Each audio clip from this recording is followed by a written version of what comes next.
Agricultural sector on the eve of independence. वो कंप्लीट करने के बाद हमारा नेक्स्ट टॉपिक है industrial sector on the eve of independence. Agricultural sector हम पढ़ चुके हैं, अब पढ़ेंगे industrial sector on the eve of independence. Systematic de industrialisation in term of that describe the status of industrial sector. जो systematic de industrialisation है वह industrial sector को during the British rule describe करता है, और उस चीज़ के लिए टू थिंग्स की नीड है। फर्स्ट है DK of world famous traditional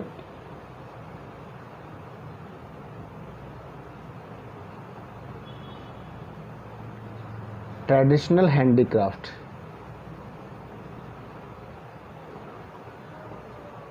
industry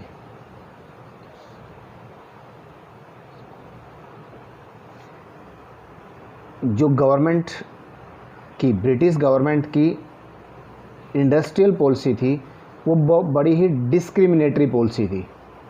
उसने क्या किया, उसका सीधा effect DK of world famous industrial handicraft पर पड़ा। इंडिया का जो हैंडीक्राफ्ट था बड़ा ही फेमस था, बड़ी ही एक्सीलेंसी इसके अंदर थी। तो एक चीज़ हम पढ़ेंगे इसमें, DK of world famous handicraft industry, और सेकंड हम इसमें पढ़ेंगे bleak growth of modern industry.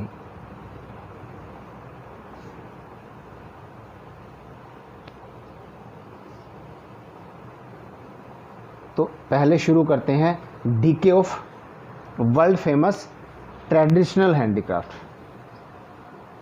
यदि हम प्रायर टू ब्रिटिश रूल की बात करें, अंग्रेज़ों के शासन से पहले जो हमारा इंडिया का हैंडीक्राफ्ट था एक वर्ल्ड फेमस हैंडीक्राफ्ट था।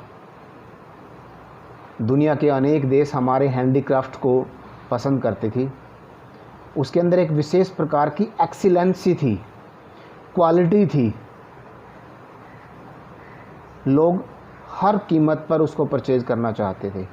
हैंडीक्राफ्ट मतलब हाथ के द्वारा बनाया गया सामान, चाहे कालीन की बात कर लीजिए, चाहे हमारी कुछ पोट्स जो हम डेकोरेट करते थे उसकी बात कर लीजिए, या जो हमारा कढ़ाई बुनाई का काम होता था उसकी बात कर लीजिए। सिल्क, हमारा इंडियन जो सिल्क था इतना फेमस था कि अंग्रेज़ों ने उसको यहाँ से मैक्सिमम सिल्क को निकालना चाहा था। तो अंग्रेज़ों की जो डिस्क्रिमिनेटरी पॉलिसी थी, एक विभेदी पॉलिसी, जिसकी वजह से हमारा इंडियन हैंडीक्राफ्ट का डीके हो गया। ब्रिटिश गवर्नमेंट की वजह से, उसकी डिस्क्रिमिनेटरी पॉलिसीज़ की वजह से, या कुछ पॉलिटिकल पॉलिसीज़ की वजह से। कैसे, इसमें कुछ पॉइंट्स को डिस्कस करेंगे। फर्स्ट जो हमारा पॉइंट है वो है discriminatory tariff policy of the state.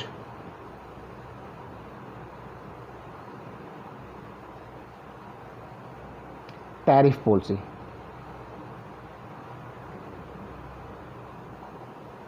Of the state.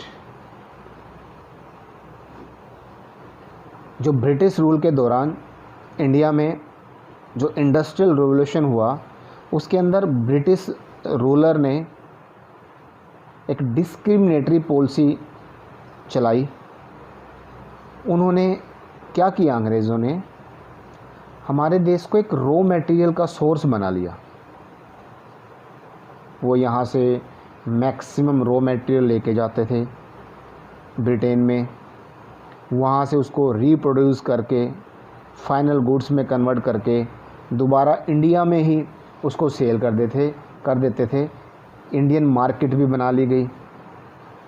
तो जिसकी वजह से क्या हुआ, इस डिस्क्रिमिनेटरी टैरिफ पॉलिसी की वजह से हमारा जो हैंडीक्राफ्ट का फेमस मार्केट थी वर्ल्ड वाइड की बात करें, इंटरनेशनल मार्केट की बात करें, तो वो लगभग डीके हो गई, गुमनाम सी हो गई। क्या पॉलिसी उन्होंने बनाई? फर्स्ट थी उनकी tariff free export of raw material from India. India से जो वो रॉ मटेरियल लेके जाते थे वो टैरिफ फ्री था, उसके ऊपर कोई एक्स्ट्रा ड्यूटी नहीं दी जाती थी, इसलिए ब्रिटेन को वो सस्ता पड़ता था। Next, tariff free import of British industrial product. जब ब्रिटिश में वही रॉ मटेरियल यूज़ करके प्रोडक्ट बन के तैयार माल वापस इंडिया में आता था, वो टैरिफ फ्री इंपोर्ट हो गया था, यानी कि इंपोर्ट ड्यूटी अंग्रेज़ों ने उस पर नहीं लगाई, तो वो सामान जो ब्रिटेन से इंडिया में आता था सस्ता मिलता था। किसकी वजह से? टैरिफ फ्री इंपोर्ट की वजह से। तो ये क्या था? ये डिस्क्रिमिनेटरी टैरिफ पॉलिसी थी ब्रिटिश रूल की, जिसकी वजह से हमारा जो हैंडीक्राफ्ट की मार्केट थी वो बिल्कुल ही ख़राब हो गई थी, बिल्कुल ही ख़त्म हो गई थी, प्रॉफिट उसमें से बिल्कुल ही चला गया था। नेक्स्ट है इसमें disappearance.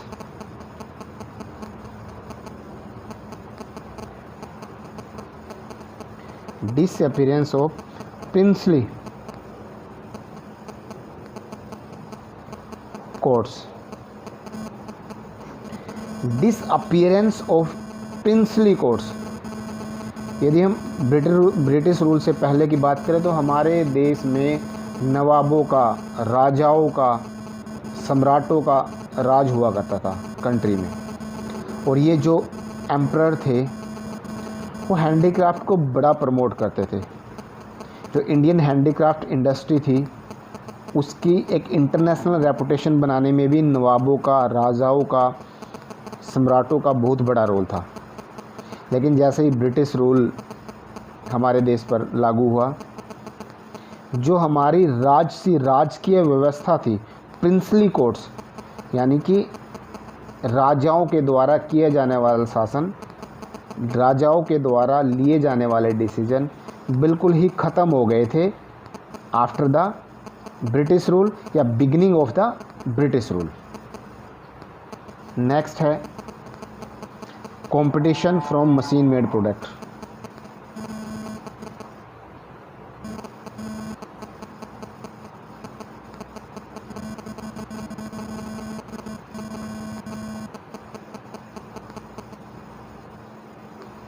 Competition from machine made product. Machine made product वो प्रोडक्ट हैं जो मशीनों के द्वारा बनाए जाते हैं।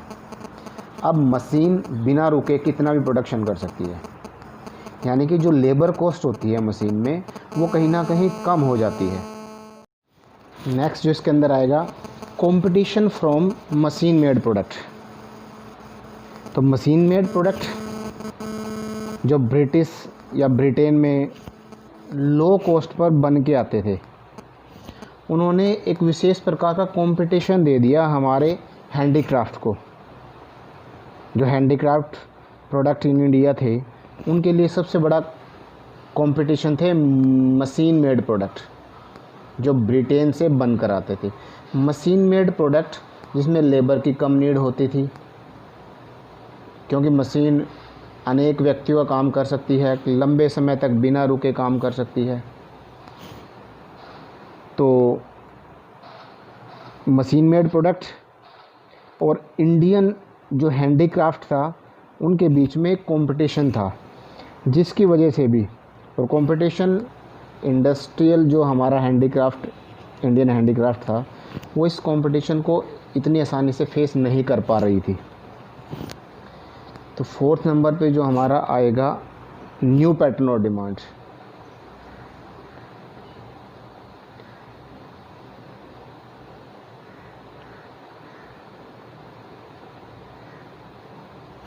New pattern of demand. एक नई सोसाइटी या कुछ पॉपुलेशन जो वेस्टर्न लाइफस्टाइल को जिन्होंने पसंद करना शुरू कर दिया था, उन्होंने क्या किया, उन्होंने इंडियन हैंडीक्राफ्ट को यूज़ करना बंद कर दिया और जो ब्रिटेन से हमारे पास मशीन मेड प्रोडक्ट आते थे उनको पसंद करना शुरू कर दिया। अर्थात जो डिमांड का पैटर्न था वो बदल गया। इंडियन प्रोडक्ट की अपेक्षा वो किसके फेवर में चला गया? ब्रिटिश प्रोडक्ट पे। तो पैटर्न ऑफ डिमांड चेंज हो गया on the eve of independence, जिसकी वजह से हमारी जो इंडियन इंडस्ट्री थी वो लगभग फिनिश हो गई थी, ख़त्म हो गई थी। फिफ्थ, इंट्रोडक्शन ऑफ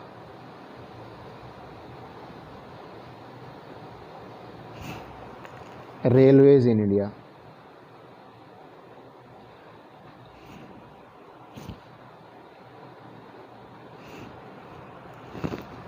जैसे 1853 की बात करें तो फर्स्ट ट्रेन हमारे देश में लॉन्च हुई बॉम्बे यानी कि मुंबई टू थाने के बीच में चलाई गई। जो मेन मोटिव था इसका, market of the size increase करना, एक्सपेंड करना ब्रिटिश जो प्रोडक्ट है उसकी मार्केट को कंपैरिजन टू इंडियन प्रोडक्ट को, क्योंकि इंडियन प्रोडक्ट की कॉस्ट बढ़ रही थी किसकी अपेक्षा, ब्रिटिश प्रोडक्ट की अपेक्षा। जो इंडियन हैंडीक्राफ्ट था लगभग उसका डीके की प्रोसेस 1853 में जब फर्स्ट ट्रेन चलाई गई उसकी वजह से भी हुआ। तो introduction of the train, low cost market का साइज़ बढ़ गया जिसकी वजह से, और जो हाई कॉस्ट इंडियन प्रोडक्ट्स थे उनका साइज़ कम हो गया। ये टॉपिक था हमारा decay of world famous traditional handicraft industry. Second number पे हमारा आएगा bleak growth of modern industry. Bleak मतलब national growth of modern industry. हमारे देश में नई नई इंडस्ट्रीज़ सेटअप हुई second half of 19th century, 19वीं शताब्दी में। मॉडर्न इंडस्ट्रीज़ में कुछ शेयर या उनको एस्टेब्लिश करने में जो प्राइवेट एंटरप्रेन्योर थे, एंटरप्रेन्योर यानी कि जो लोग जिन्होंने प्राइवेट सेक्टर के लोग भी आए इंडस्ट्री को ओपन करने के लिए, एस्टेब्लिश करने के लिए। जैसे एग्जांपल यदि हम Tata iron and steel company का लें तो 1907 में 1907 में ये एक प्राइवेट कंपनी थी जो लॉन्च हो गई थी प्राइवेट एंटरप्रेन्योर के द्वारा 1907 में। इसके अलावा टाटा स्टील एंड आयरन के अलावा sugar, cement industry, paper industry भी एस्टेब्लिश की गई थी प्राइवेट सेक्टर में। नेक्स्ट जो bleak growth of the modern industry है, इसमें हम पढ़ेंगे स्टेट का जो पार्टिसिपेशन था किसमें, मॉडर्न इंडस्ट्रियलाइजेशन में। आधुनिक जो औद्योगिकरण हुआ उसमें राजकीय सरकार ने, राज्यों की सरकार ने भी एक रोल अदा करना शुरू कर दिया था, पर एक लिमिटेड रोल था उनका, बहुत कम। तो size of the market of the जो ब्रिटिश प्रोडक्ट है इन इंडिया वो इनलार्ज होता चला गया, क्योंकि स्टेट पार्टिसिपेशन बिल्कुल लो थी, प्राइवेट पार्टिसिपेशन लो थी comparison to British rule.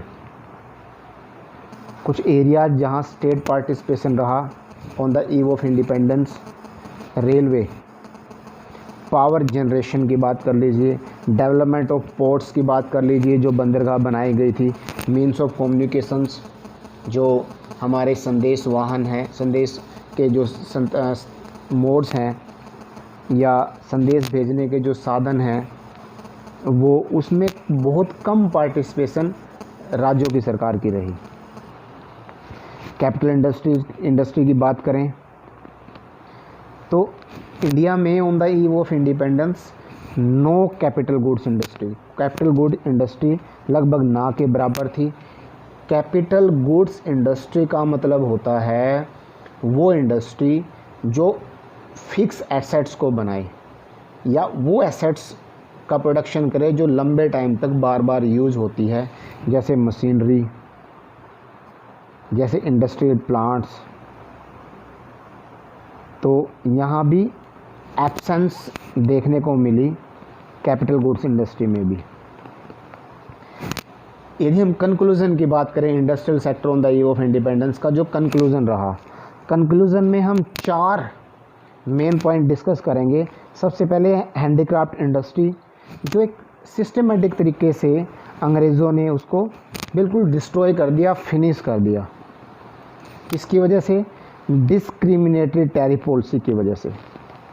Second number पे जो मॉडर्न इंडस्ट्री थी वो बिल्कुल ब्लीक एक्सपेंशन था, बहुत कम ग्रोथ देखने को मिली मॉडर्न इंडस्ट्री में। इंडिया के अंदर कई तरह के रिस्ट्रिक्शंस थे कि हमने रेलवे को एक्सपेंड नहीं करना, या ब्रिटिश ने कभी कोशिश ही नहीं की किसी प्रकार की मॉडर्न इंडस्ट्री को ग्रोथ करने की। Capital goods industry third number पे यदि बात करें तो हमारी जो कैपिटल गुड्स इंडस्ट्री इंडिया की थी वो बिल्कुल ना के बराबर थी। नेक्स्ट बात करें ट्रेडिशनल इंडस्ट्री, जो मैं आपको बता चुका हूँ, हैंडीक्राफ्ट। तो हैंडीक्राफ्ट इंडस्ट्री में भी बैकवर्डनेस देखने को मिली ऑफ द इंडियन इकोनॉमी में। तो ये था हमारा industrial sector on the eve of independence.